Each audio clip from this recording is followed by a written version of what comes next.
Right now, behind these walls, something reprehensible is happening. Unimaginable behavior, torture, deadly crimes, and spiritual corruption is taking place. And it seems these people will get away with this. Seems they always have. But what's even scarier is that right now, a young boy is being led to this room by his own father to participate in this deadly ritual. He has no choice in the matter because the wealth of his family is on the line and it all depends on him. Coming from an impoverished background to having all of their wildest dreams dangling at the tips of their fingers, is this boy's father really willing to not only do the ultimate deplorable crime of satanic murder rituals himself, but to offer his son up to the highest bidder as well? To make his son, who would become the greatest entertainer of all time, it seems, yes.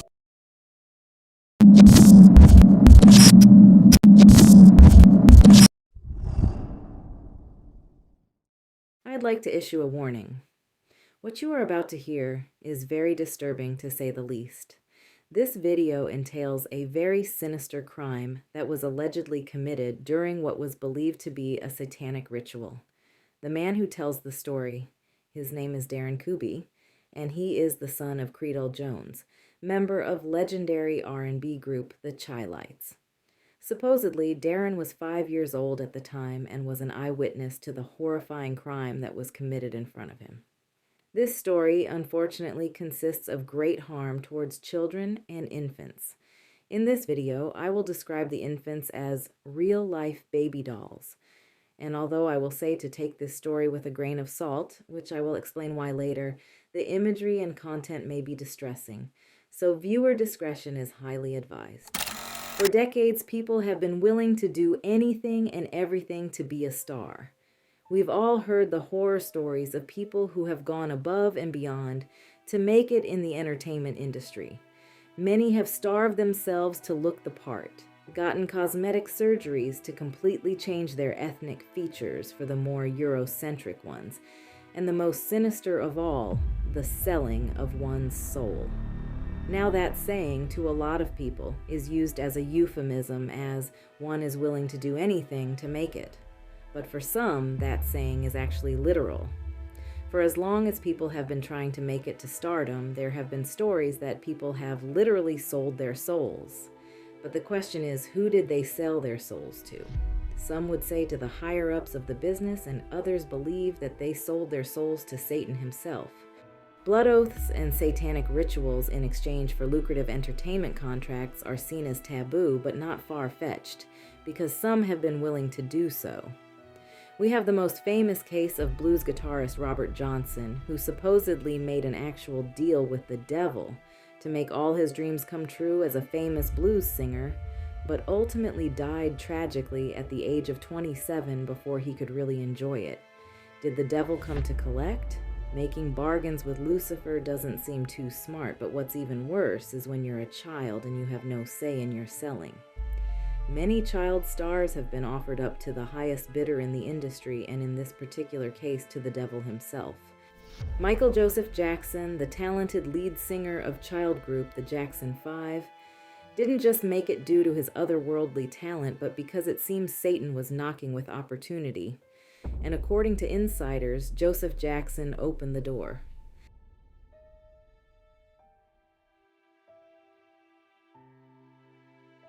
As I've stated, this rather disturbing account of what I'm about to tell you is from Darren Coobie and the crime he supposedly witnessed at 5 years old. In his home in St. Louis, Missouri, Darren recalls playing in the living room with his 9-year-old and 6-year-old sisters.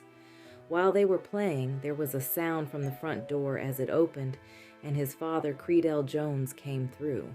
He was followed by all the members of his band, the Chi-Lites, Joe Jackson, as well as every member of the Jackson 5 and music producer, Nat Tarnopol.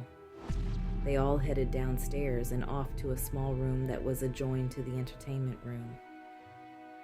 Not thinking too much about this company of people, Darren and his sisters continued to play, but soon another presence came through the door. Darren, looking to the foyer, could see that it was a hooded figure in a dark robe and a long white pasty face standing there, This mysterious figure also headed downstairs to join the others who were waiting. Before long, Darren started to hear noises from downstairs in that small room. He walked down to see what was the cause, and upon looking, he saw some disturbing things. The members of the room were all dressed in red hooded robes except for two, the leader and another member, who had on black ones. They were preparing the room for what looked like a ritual. There was an altar set up. Someone had drawn a pentagram in the middle of the floor, and Darren says he saw Chi-Light member Marshall Thompson holding a dagger with a serpent for a handle, and the music producer, Nat, was holding a ceremonial goblet. All in all, there were 12 robed people in this room, and they all stood in a circle around the pentagram and began to chant in an unknown language. Darren says suddenly one of his sisters, I'm unsure of which one, was dragged into that room where the unspeakable happened to her. He says that Joe Jackson and one of the members from the Chi-Lights held her down and allegedly began to assault her, that they took turns doing so. Then even worse, their own father, Creadel, supposedly also joined in on the assault. Darren says that seeing this, even though he was only 5 years old, he wanted to help fight for his sister. So he ran in the room to try and fight off her attackers. But unfortunately, this only caused him to, in turn, get attacked and assaulted in the same way as well. This disgusting, deviant torture of the little ones consisted of all 12 people participating in their assaults. After the group of men were finished and Darren hysterically crying, he says that Nat then came into the room holding a crying baby doll. This little doll was placed on top of the altar where one of the members stabbed it bluntly and slit its throat. The blood was drained into the ceremonial goblet and passed around as they each drank from it. Then they began chanting in that weird language, but this time the chanting was louder and scarier, causing Darren to run out of the room. He said that he tried to block this whole tortuous, traumatic ordeal of his mind, but he wouldn't be able to for long because only 2 days later, Joe Jackson and another Chi-Lights member returned to his home. Darren says that the Chi-Lights member headed to the refrigerator and opened the freezer. Darren couldn't believe what he saw. He saw that the same baby doll from 2 days ago was inside, as well as 2 other already sacrificed baby dolls. He says the Chi-Lights member took the recently sacrificed baby doll out and placed it on the altar. He took the serpent-handled dagger and decapitated the doll as well as its other parts. He says that Joe Jackson as well as the Chi-Lights member both began to feast on the doll. Now remember, I told you all to take this with a grain of salt because upon looking further into Darren's book, as well as his YouTube videos, it seems he makes a lot of outlandish claims and accusations, a lot of which have conflicting time frames, changes in storylines, or just unprovable claims that are kind of far-fetched. His vitriol is especially aimed at Chi-Lights member Marshall Thompson, whom he makes the majority of his accusations. Many would probably question his state of mind or reality. He has been accusing his mother and his aunt of trying to poison him with PCP and LSD for his trust fund. He claims that his aunt drowned him in the bathtub as his whole entire family watched, and he supposedly died for 5 minutes and had an out-body experience. He claimed he could see his mother beating up the aunt after drowning him. He was able to see the ambulance EMTs trying to revive him. He says his aunt did this plan with Marshall Thompson, all in a plot to get his trust fund, in which he had to either die accidentally or to be considered mentally unstable. Darren says doctors were bribed and paid $50,000 to diagnose him with schizophrenia. Also at the time frame that Darren claims the sacrifice happened was in 1980 or 81 when he was 5 during a Jackson 5 and Chi-Lights tour. But by this time, the Jackson 5 wasn't the Jackson 5. They were the Jacksons, and there was no joint tour between the two groups at that time. Darren has several YouTube videos where he describes his story in greater details and actually names names, dates, and places. I've pinned them in the description box below. Now, I'm not saying he's lying, but if Darren was in fact diagnosed with a mental illness such as schizophrenia, then could this satanic sacrificial memory actually be false? Perhaps. but something that sounds more feasible and actually has more witnesses to it is the actual pimping of little Michael Jackson by his own father, Joe. According to insiders and family members, there were very eerie and inappropriate things happening to little Michael Jackson at the start of the Jackson family's careers. The rumor of how the Jackson 5 was discovered was that Diana Ross was one who'd found them and brought them to Motown. But this wasn't true at all. The one who'd actually got the ball rolling for the family was R&B singer Bobby Taylor. And coincidentally enough, it was Marshall Thompson, yes, that Marshall Thompson from the Chi-Lites, that came to Bobby about the young, talented boys. Bobby recalls the first time he ever met Michael Jackson and the Jackson brothers. Marshall had bursted into his dressing room excited, talking about how he needs to see these kids singing on stage right now. So Bobby followed Marshall downstairs and watched the Jackson 5 boys and was highly impressed. For some reason, Bobby requested that Michael be sent to his dressing room with him. And Michael ended up staying inside with Bobby for 10 days straight. The two were never separated at all for those 10 days unless they were performing. Then after their performances, they were joined together again. Bobby, who was around 32, brags about how 9-year-old Michael would fall asleep in his lap because they were stuck together all the time. Bobby had Michael sleeping in his bed with him, and he used to watch Michael go to the bathroom and get in and out of showers. Now, many would wonder why a father would allow his child to go off with essentially a stranger for 10 days straight alone. Well, could it be that Joe was looking for any way into the music industry and would do anything to get in the door? Bobby was successful in the business and had connections to get the boys where they needed to go, which was to Motown. So did Joe make a deal with Bobby using Michael? While that can't be proven for sure, the circumstances surrounding their interaction look troubling and highly disturbing to say the least. And it gets worse. To further show that Michael just may have been pimped out to powerful music businessmen was Michael's brother, Jermaine Jackson. Back in 2005 or 06, Jermaine had written a proposal for an expose book he was working on. The name of the book was going to be called Legacy, Surviving the Best and the Worst, and this book was going to discuss Michael extensively. One of the most detrimental things Jermaine wrote in it was alluding to Michael being used to exchange for higher career opportunities for the group. Jermaine stated that after performances, they'd all be sleeping in their hotel room. And sometimes in the middle of the night at like 2 or 3 in the morning, Joe would come into their room and wake Michael up, saying something like, "Wake up, Michael, I need you to get up. There's some important businessmen in the other room I need you to meet." Michael would begrudgingly get up and go with Joe, where he'd be gone for hours and hours on end. Whenever Michael would return, he'd be completely broken. He'd be sad and crying and sometimes complaining how he didn't feel well. He would be like this for days, at least 3, before he returned to acting normal again. This led people to believe that Michael's innocence was given away to advance the J5's career. Upon shopping this book around for a publisher, Michael found out about it and put a stop to its release. He threatened to sue Jermaine and to get him for all he had, which wasn't much. So the book never saw the light of day. But there was another book that did make it to print, and it's called Michael Jackson Unauthorized. In one of the book's passages, it talks about a former Jackson 5 band member by the name of Little Johnny Jackson. Johnny was not related to the Jackson family and was a neighborhood kid who was friends with the brothers. Johnny was an excellent child drummer, so Joe hired him and adopted him as his own so that he could practice and travel with the boys.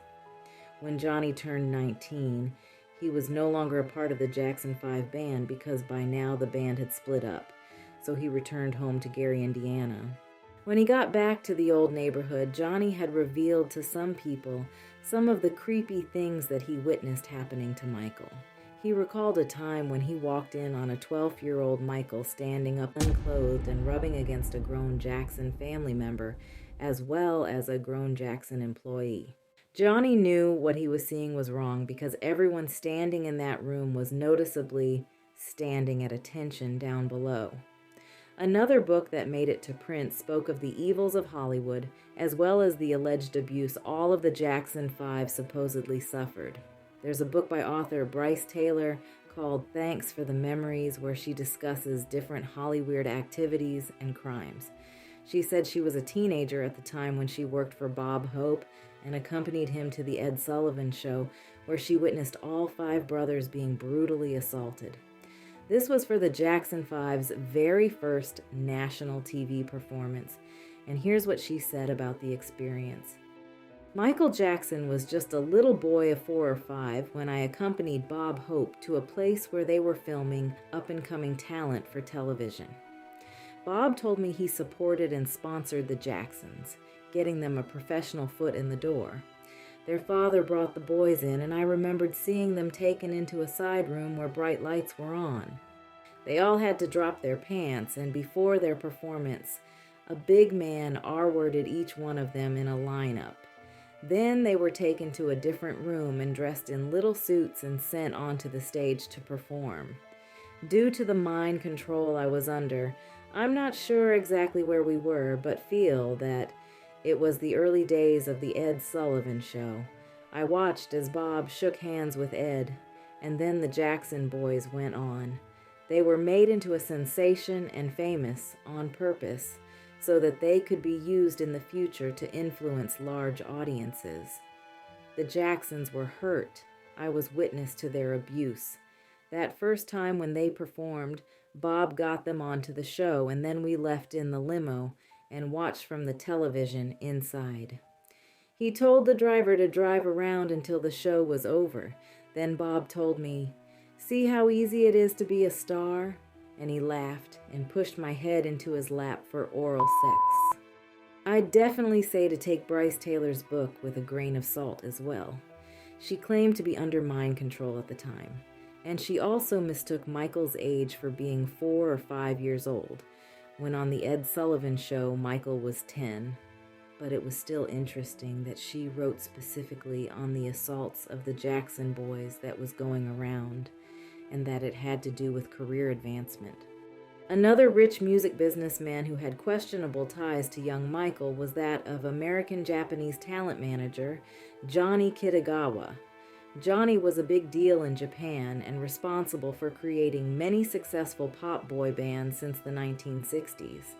In 1999, 2 young Asian men came forth in interviews, stating that Johnny K had abused them as minors when they were in one of his boy bands. Afterwards, more accusers came forth, and Johnny K's past was investigated. In the findings, it showed that Johnny met Michael when Michael was 14, the same age as many of Johnny's accusers. Also, Michael continued his friendship with Johnny K over the years, so with Michael's own reputation of being an abuser, many gossipers wonder if Johnny Kitagawa was another one whom Michael was gifted to, and if that type of relationship caused the old birds of a feather flock together relationship later on. With all these stories and gossip going around about Michael's seemingly traumatic past, no one would know more than Michael himself. And it seems he may have opened up and spilled the beans. During the last years of Michael's life, supposedly he'd opened up to his doctor about the horrific abuse he suffered as a child. The secret he kept and supposedly never shared with anyone else, not even his best friend, Elizabeth Taylor. In his book titled, "This Is It: The Secret Lives of Dr. Conrad Murray and Michael Jackson," Dr. Conrad Murray claims that Michael confided in him his deepest, darkest secrets. Here's what Conrad said Michael told him of his traumatic past. "You see, Dr. Conrad, I'm a victim of sodomy. Everyone always spoke to the fact of how I was beaten by my father, how I was called names and told I was ugly. I agree that all of that happened to me. I'm sure similar experiences are happening even today to children in many families, but they are not sodomized. I don't think that is common." Conrad also claims that Michael's ever-changing physical appearance was because of the trauma he suffered as a child. Michael supposedly said in tears, "I couldn't stand looking anymore in the mirror, so I had to change my appearance. I thought it would make me forget my past, but it did not make me forget anything. I remember how painful it would be. The objects would hurt me so deep."